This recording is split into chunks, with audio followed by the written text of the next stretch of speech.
Baik, assalamualaikum warahmatullahi wabarakatuh. Di sini saya akan mempresentasikan atau memasarkan suatu produk, yaitu sistem informasi terkait dengan desa yang berbasis dengan dengan judul website dengan judul website sistem informasi desa. Jadi ada beberapa yang perlu kita ketahui terkait dengan aplikasi ini, yang mana yang pertama, bahwasanya website ini adalah namanya Smart Desa, yaitu merupakan suatu aplikasi yang dibangun berbasis website sehingga menjadikan aplikasi ini ringan dan dapat dengan mudah diinstalasi dan digunakan. Jadi apabila aplikasi ini didedikasikan untuk mendorong terbangunnya keterbukaan era informasi publik di Indonesia. Jadi kenapa kami membuat aplikasi ini, salah satunya itu untuk membuka suatu informasi, keterbukaan informasi. Karena kenapa kan sekarang kita sudah basicnya digital semua, dan tidak banyak pula desa-desa itu menggunakan suatu website.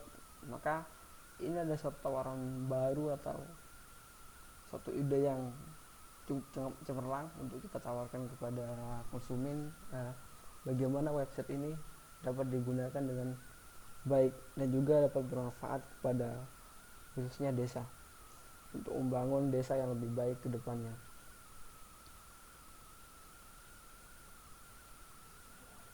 Kemudian ada beberapa keunggulan dari aplikasi ini, aplikasi website Smart Desa ini. Di antaranya yang pertama, yang mana menu identitas desa,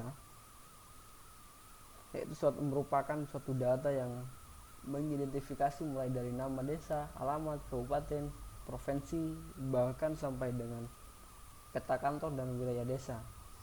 Jadi cukup jelas sekali ya. Dalam website ini kita ketika mengakses suatu website ini, maka kita akan menemukan di mana lokasi desa ini, alamatnya di mana, kabupaten, dan seterusnya. Begitu. Jadi kita lebih mudah untuk mengidentifikasi suatu desa itu tersendiri atau mencari desa itu tersebut. Kemudian yang kedua, yaitu dengan menggunakan Smart Desa ini, maka kita dapat melihat secara update data dan pertumbuhan penduduk seperti jumlah penduduk, kemudian jumlah daftar pemilih kalau misalkan itu nanti dibutuhkan ketika pilpres atau pilkada dan pemilu lainnya. Kemudian yang ketiga, jumlah penduduk desa dan kabupaten berdasarkan parameter yang ada, ya seperti agama, suku, pendidikan, pekerjaan, golongan, dan lain-lain. Kemudian jumlah penduduk desa dan kabupaten berdasarkan kombinasi dari satu atau lebih parameter. Jadi banyak keunggulan-keunggulan dari aplikasi ini. Seperti apa yang saya sebutkan tadi, salah satunya kita akan mengetahui pertumbuhan suatu desa, bahkan dari penduduknya, baik yang terpelajar, baik dari suku, bangsa, pekerja, pengangguran. Jadi kita lebih mudah mengakses atau kita lebih mudah untuk menjangkau masyarakat atau penduduk di desa kita. Begitu. Kemudian keunggulan yang ketiga, ketika kita menggunakan aplikasi Smart Desa ini, maka pengguna sistem aplikasi ini dapat melihat seluruh arsip format surat kependudukan. Artinya dalam website ini itu dilengkapi dengan format surat.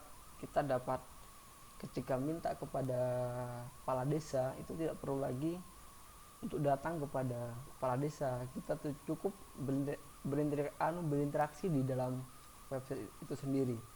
Kita dapat mengunduh dan disetujui oleh kepala desa.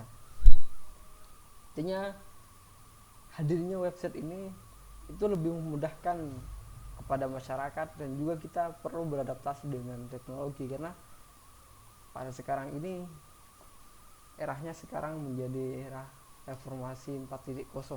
Jadi masyarakat harus beradaptasi dengan hal itu. Karena kita tidak akan bisa lari dari teknologi kalau kita tidak membuat suatu inovasi baru yang berkaitan dengan teknologi.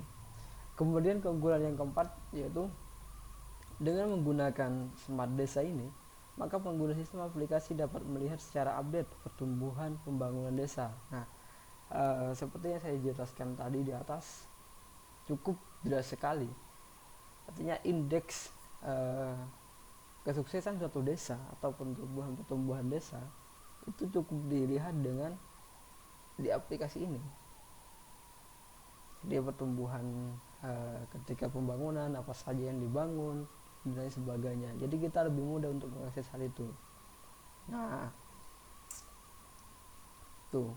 Kemudian yang kelima, ada dengan menggunakan smart desa, maka pengguna sistem aplikasi ini dapat melihat secara update pertumbuhan inventaris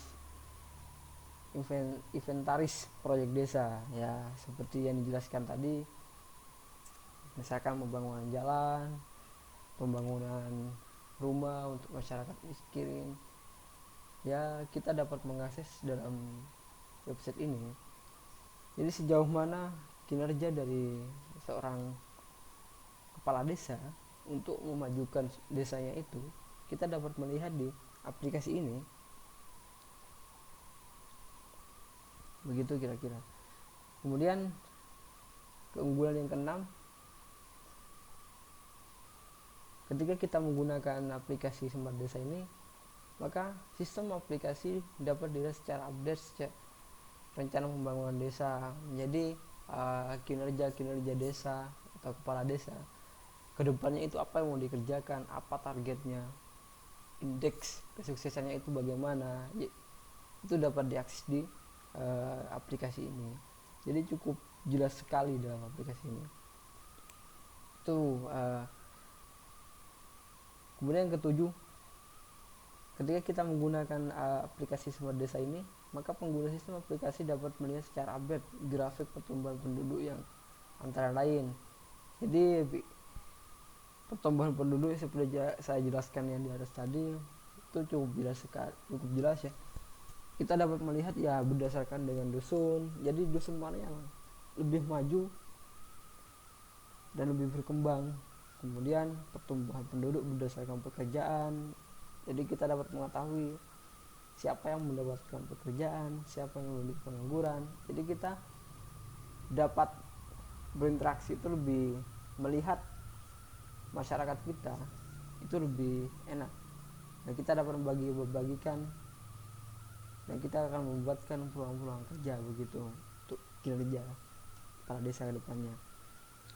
Kemudian yang keempat yaitu grafik pertumbuhan penduduk berdasarkan pendidikan. Nah, karena salah satunya kemajuan satu desa itu dilihat dari pendidikannya, maka itu perlu kiranya kita ketahui. Jadi berapa persen anak yang sudah sekolah sampai S1 itu berapa persen, sampai SMA itu berapa persen.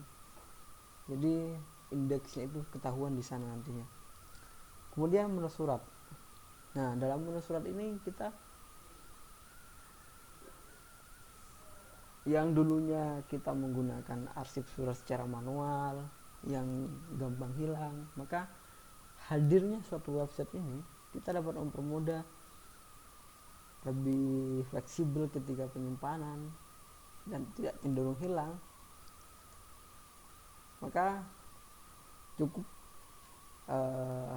solusi yang paling solutif lah untuk kita gandrungi gitu. Kemudian yang ke-9 yaitu terkait dengan keuangan desa. Jadi dengan menggunakan aplikasi ini kita dapat melihat atau kita dapat mudah mempublikasikan perencanaan dan penggunaan keuangan desa dengan batas-batas ketentuan yang diatur dalam regulasi, ya seperti Perda atau Perdes kalau dalam desa itu, seperti laporan data keuangan, laporan yang lainnya lah, input data, kemudian laporan manual. Jadi kita dapat mengikuti sendiri sebagai user nantinya ketika sudah digunakan, dioperasikan oleh suatu desa. Jadi semua ketahuan berapa uang dibelanjakan, berapa uang yang diterima, semua jelas sekali. Jadi transparansi data itu cukup jelas. Jadi tidak ada yang namanya penyelewengan dana dan lain sebagainya. Kemudian yang ke-10 yaitu buku administrasi desa. Yang mana dalam aplikasi ini ada sekian fitur yang di dalamnya terkait dengan administrasi. Itu meliputi administrasi umum, penduduk, keuangan, pembangunan dan lain-lain. Gitu. Nah, kemudian inilah salah satu contoh atau gambaran dari aplikasi ini. Kita dapat lihat di sini. Misalnya dalam aplikasi ini ada banyak fitur yang berkaitan dengan desa. Jadi kita dalam aplikasi ini cukup jelas. Kita dapat melihat suatu data penduduk, dusun mana, dan seterusnya. Inilah beberapa gambar-gambar atau template atau prototipe yang perlu kita ketahui dalam aplikasi ini. Kemudian ini adalah menu administrasinya, kita dapat lihat dengan jelas. Kemudian yang ketiga itu ada laporan keuangan. Nah, begini. Dalam laporan keuangan ini cukup jelas.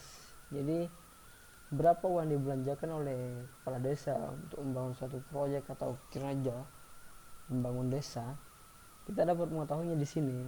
Jadi cukup jelas, kita tinggal akses, kita buka laporan keuangannya, sudah selesai. Kemudian laporan relaksasi dana. Nah, ini juga sangat perlu karena dari sekian banyak dana yang diturunkan dari pemerintah itu pasti sedikit banyak ada lebihnya. Jadi dalam aplikasi ini itu sudah terdata semuanya. Ada berapa dana yang sudah keluar, ada berapa dana yang tersisa, dan ini akan dibelanjakan kemana, itu sudah jelas sekali. Ini yang terakhir contoh aplikasinya. Mungkin hanya itu yang dapat kami paparkan, kami sampaikan. Kurang lebihnya mohon maaf. Wassalamualaikum warahmatullahi wabarakatuh.